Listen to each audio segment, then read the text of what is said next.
Assalamualaikum warahmatullahi wabarakatuh. Hari ini kita belajar matematika minat lagi. Kita menyambung materi kemarin ya.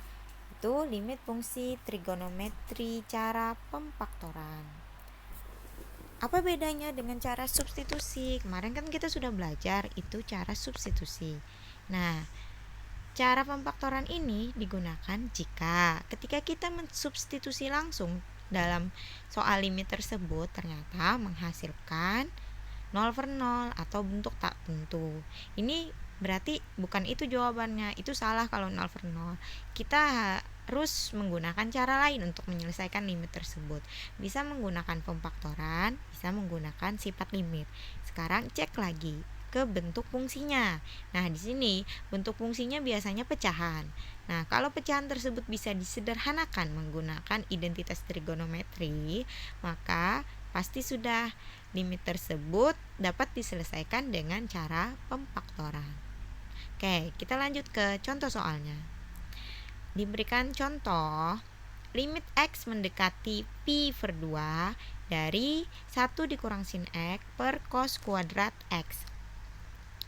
Nah, langkah pertama kita substitusi langsung. Nah, ternyata setelah disubstitusi langsung, hasilnya ternyata 0/0. Berarti itu bukan jawabannya. Kita harus menggunakan cara lain untuk menyelesaikannya. Nah, kita cek pecahan dari fungsi tersebut. Oh, ternyata itu bisa disederhanakan. Kalian harus ingat juga dengan materi identitas trigonometri. Di sana kan ada pembilang, ada penyebut. Kita lihat. Pembilang tidak bisa dirubah karena bentuknya hanya 1 kurang sin X. Tetapi bentuk penyebutnya adalah cos kuadrat X.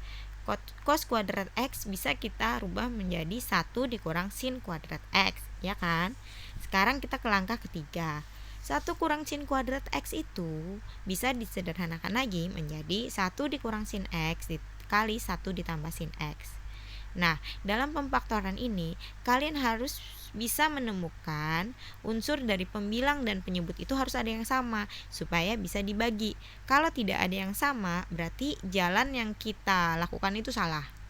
Berarti intinya kita harus merubah atau menyederhanakan sehingga pembilang dan penyebut ada unsur yang sama yang bisa dibagi. Di sana ada yang sama kan? 1 kurang sin X dibagi 1 kurang sin X. Hasilnya adalah 1 ya.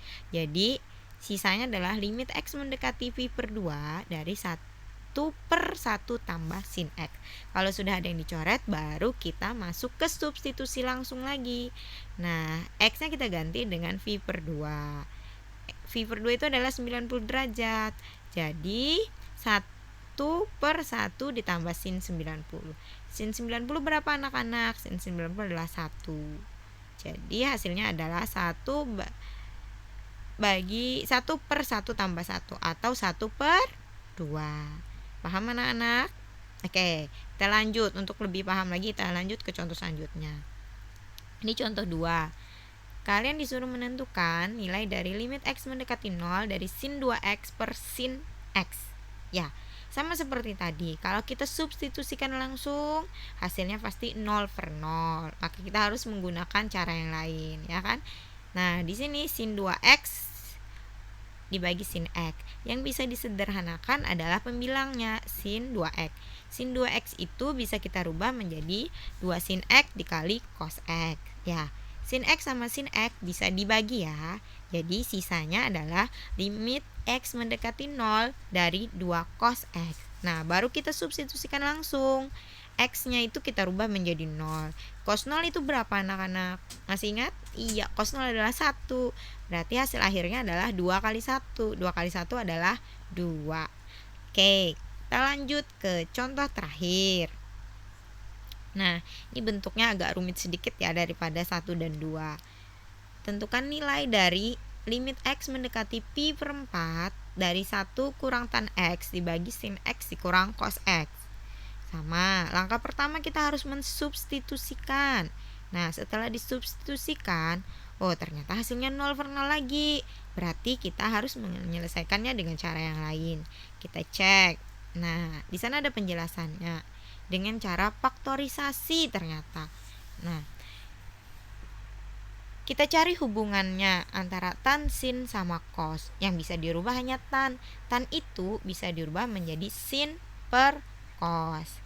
Kalian ikuti langkahnya. 1 kurang sin X per cos X itu kita kurang. Kita samakan penyebut. Penyebutnya adalah cos X. Jadi pembilang itu berubah menjadi cos X dikurang sin X. Sedangkan di bawahnya tetap sin X min cos X ya. Nah, cos X yang di pembilang itu bisa turun ke bawah. Pada baris keempat dia akan berubah menjadi limit X mendekati pi per 4 dari cos X dikurang sin X per cos X dikali sin X min cos X.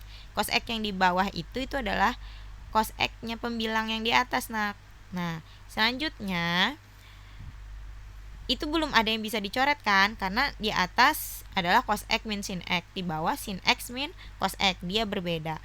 Baru yang di atas bisa kita sederhanakan lagi dengan mengeluarkan tanda negatifnya. Jadi yang di dalam kurungnya adalah sin X min cos X. Atas dan bawah sudah sama kan, maka bisa kita bagi ya. Di atasnya min 1, di bawahnya adalah cos X. Baru kita substitusikan langsung. Jadi min 1 per cos pi per 4. Pi per 4 itu berapa? 45 derajat. Cos 45 derajat adalah setengah akar 2. Jadi min 1 per setengah akar 2. Nah, karena akar tidak boleh di bawah, maka harus kita rasionalkan, dikalikan dengan akar 2 per akar 2. Hasil akhirnya adalah min akar 2. Jadi limit X mendekati pi per 4 dikali 1 kurang tan X per sin X dikurang cos X itu adalah min akar 2. Oke, Ibu hari ini cuma memberikan contoh sebanyak 3 soal. Silakan kalian catat di buku catatan kalian. Terus kalian pahami per langkahnya, insya Allah kalian akan lebih mengerti. Oke? Ya, sampai di sini dulu pertemuan Ibu. Assalamualaikum warahmatullahi wabarakatuh. Subscribe.